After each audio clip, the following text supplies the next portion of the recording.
Ask مفتی طارق مسعود۔ زکوٰۃ کی تاریخ کیسے مقرر کریں؟ زکوٰۃ کی ادائیگی کا حساب کرنے میں شمسی سال کو اختیار کیا جائے گا یا قمری سال کو؟ ظاہر شاہ 410 سے۔ جناب قمری سال کو، شمسی سال سے نہیں ہوتا حساب زکوٰۃ کا، قمری سال، چاند والا سال۔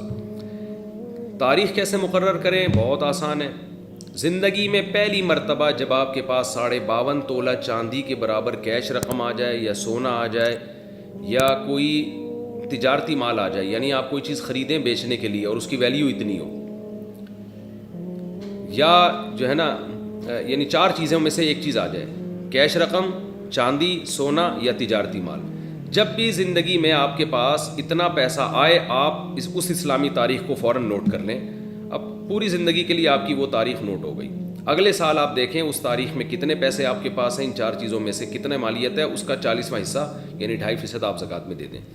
تو عام طور پر اتنے پیسے لوگوں کے پاس آتے ہیں جب ان کو پہلی سیلری ملتی ہے، پہلی تنخواہ ملتی ہے، یا لڑکیوں کی جب شادی ہوتی ہے تو ان کو جہیز، یعنی وہ جہیز پہ تو زکوٰۃ نہیں ہوتی، وہ تو استعمال کی چیزیں ہوتی ہیں، گولڈ ملتا ہے عام طور پہ، اتنا سونا مل جاتا ہے زیور کی شکل میں، تو خاتون کو جس دن سونا ملا وہ نوٹ کر لیں۔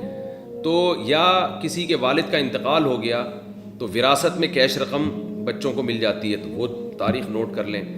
تو اس طرح سے جو ہے تاریخیں جو آپ سوچ کے نکال سکتے ہیں اگر بھول بھی گئے ہیں۔ تو اگر کوئی پہلے سے مالدار بن چکا ہے اور بہت زیادہ غور و فکر کر کے بھی کوئی تاریخ اس کو یاد نہیں آ رہی، تو پھر وہ خود سے کوئی تاریخ متعین کر لے۔